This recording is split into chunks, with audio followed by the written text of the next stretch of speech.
읽은 말씀으로서 본문 말씀을 생각하면서 말씀을 함께 살펴보면 좋겠습니다. 여러분, 우리가 지난주에 이제 우리 각자의 무지개를 찾아야 된다라는 내용으로 이제 무지개 언약을 살펴봤습니다. 하나님께서 이스라엘 백성들과 맺어 주셨던 최초의 언약이 그들에게 얼마나 큰 은혜가 되고 또 오늘날 우리들에게도 어떤 의미가 되는가를 우리가 살펴보았죠. 이제 무지개 언약 이후에 인류의 역사가 어떻게 보면 분기점을 맞이합니다. 노아의 가족, 이 한 가족을 중심으로 해서 인류 역사가 다시 쓰여집니다. 하나님과 언약 백성의 관계가 다시 이제 세워지고 또 구체화되어서 한 페이지 한 페이지를 써 내려가기 시작합니다.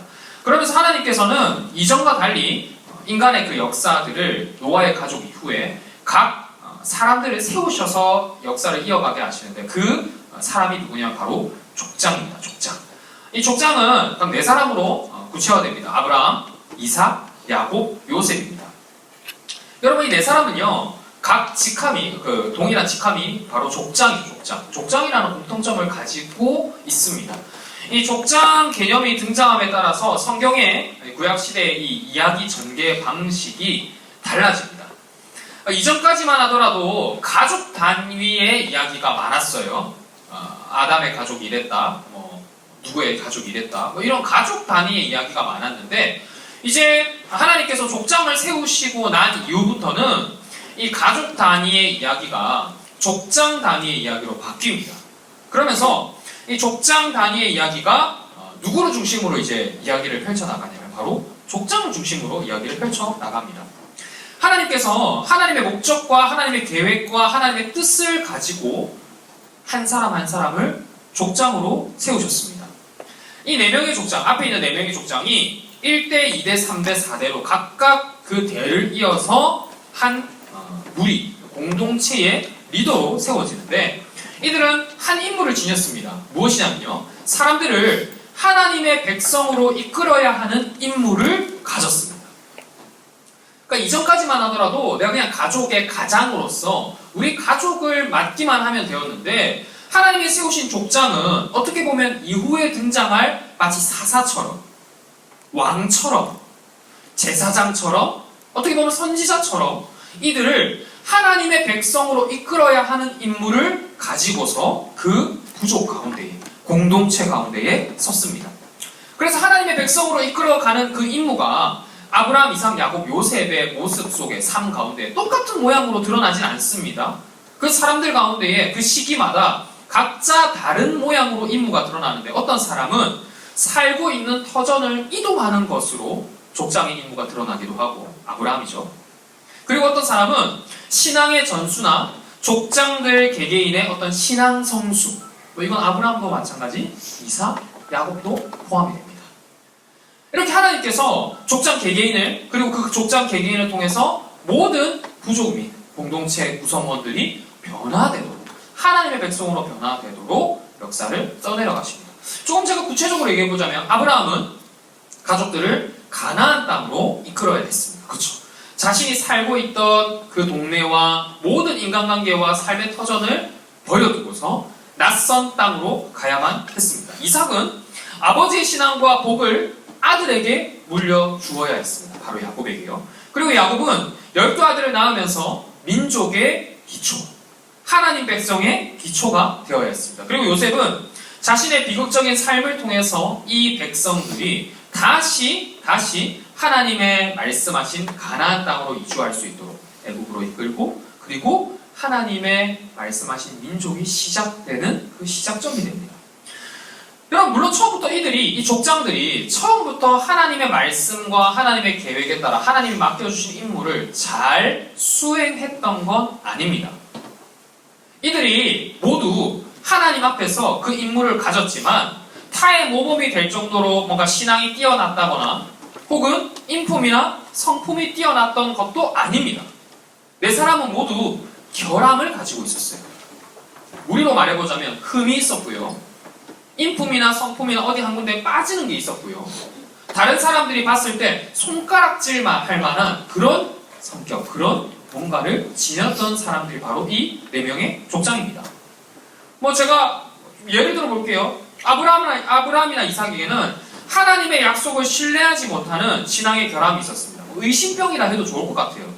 그래서 두 사람 모두 하나님 앞에서 이 아내를 뭐라고 말합니까? 누이라 속이죠. 하나님의 약속을 진짜 신뢰했다면, 그 순간 속에서도 하나님의 약속을 붙들었다면 굳이 아내를 누이라 속이지 않을 겁니다.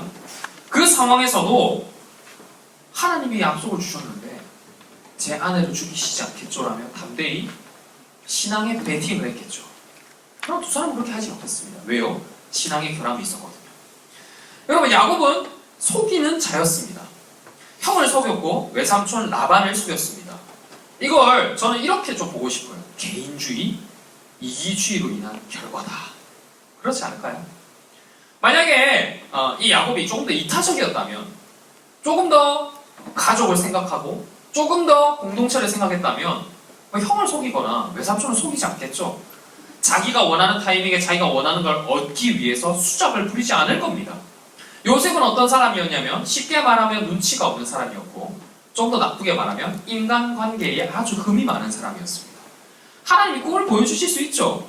하나님의 큰 확신이 있을 수 있죠. 그렇다고 해서 동네방네 자기가 그냥 생각한 대로 떠들고 다니진 않겠죠. 그래도 눈치 좀 보고 아빠한테 말해도 될까? 엄마한테 말해도 될까? 요셉은 그런 게 없었어요. 근데 여러분, 이 요셉이 하나님 보여주신 환상과 상황을 너무 순진하게 받아들인 나머지 그냥 다 나누었고, 결국 형들로부터 시기받을 수밖에 없도록 자기가 자신의 위기를 초래했습니다. 근데 여러분, 이 네 사람이 이런 결함을 가지고 있었지만, 이 족장들이 자신에게 있는 구성원들을 하나님의 백성으로 이끌어 가기까지 분명히 흠이 있었는데도 불구하고 이 네 명의 족장이 어떻게 하나님의 사람으로 쓰임받을 수 있었을까요? 네 사람에게 이 결함을 뒤덮고도 남을 만한 하나님의 역사하심이 있었거든요. 바로 하나님의 복입니다. 하나님께서 우리 가운데 역사해 주시는 것은 다양하게 설명할 수 있습니다. 누군가에게는 치유로, 누군가에게는 내 진로의 명확함으로, 어떤 사람에게는 관계의 회복으로, 등등등등. 근데 여러분, 이 모든 것들을 우리는 하나의 표현으로 다 요약할 수 있어요. 바로 하나님의 복입니다. 오늘 본가의 제목처럼 이들은 모두 하나님의 복을 받은 복의 사람들이었습니다. 하나님께서 족장들을 부르셔서 내가 너를 복의 근원, 복의 통로로 삼겠다. 내가 너를 단순히 족장으로만 세우는 것이 아니라 그 복이 너로 하여금 너가 복의 근원이 되고 너로 하여금 복이 흘러가도록 하겠다라고 하는 것이 이 네 사람의 결함을 뒤덮고도 남을 만한 가장 큰 하나님의 역사였어요. 여러분, 복의 사람이 되고 복의 근원이 된다는 건 단순히 복을 나누어 준다는 것, 자기 자신만 잘 된다는 것, 그런 걸 의미하지 않습니다. 내가 복의 근원이 되어서 하나님의 복을 흘려보내고, 1차적으로는 내가, 2차적으로는 내 주위의 공동체가, 세 번째로는 내 지역과 내가 속한 모든 곳이 하나님의 은혜 가운데 하나님의 복에 잠기는 걸 의미해요. 여러분, 아브라함은요, 롯이 소돔과 고모라에서 심판을 받을 그 위기에서 심판을 면하도록 했습니다. 그리고 롯이 잡혀갔을 때도 구출해내죠. 아브라함이 가진 복, 그 복이 흘러간 결과입니다. 이삭에게는 어떤 결과로 일어납니까? 자신이 판 우물을 계속 빼앗겨요.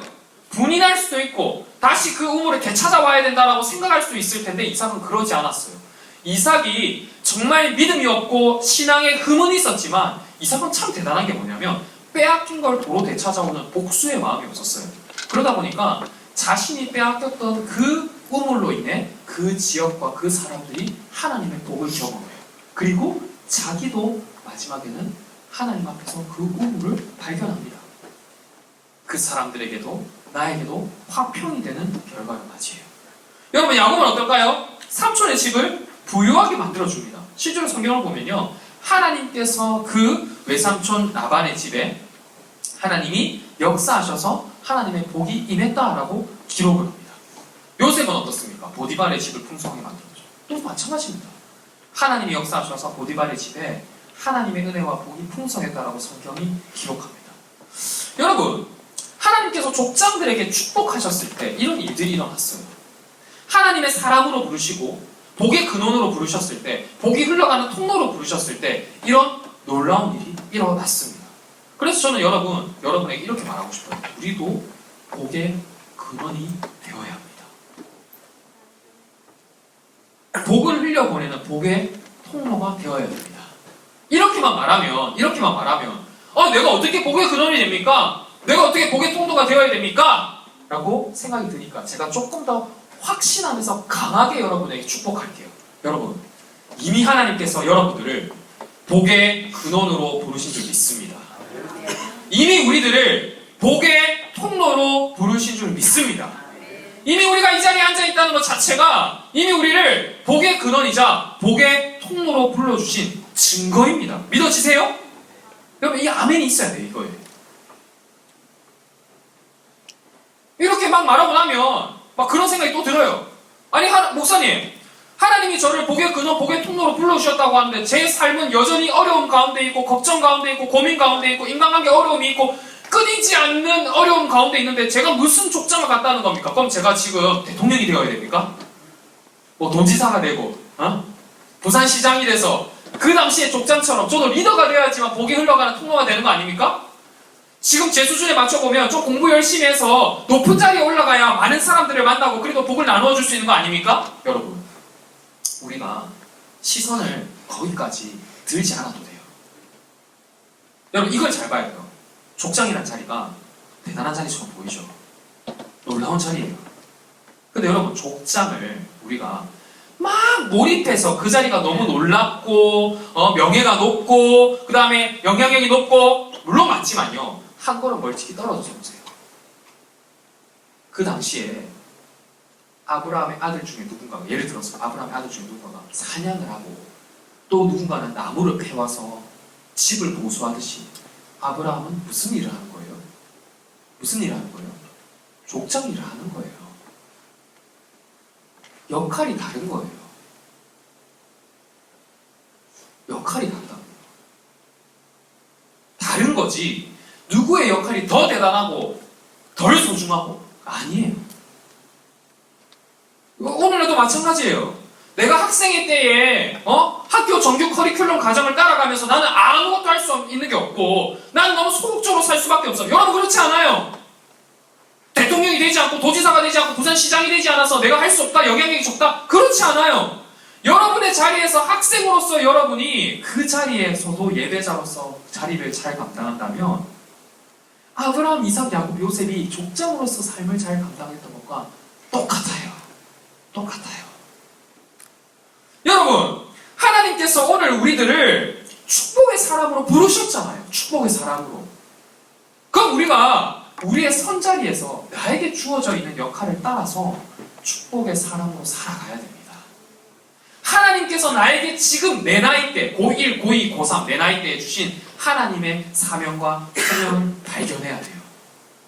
공부하는 게 힘듭니까? 근데 여러분의 때는 지금 공부하는 게 여러분의 해야 할 역할이에요. 제가 설교 준비하는 게 힘들 수 있잖아요.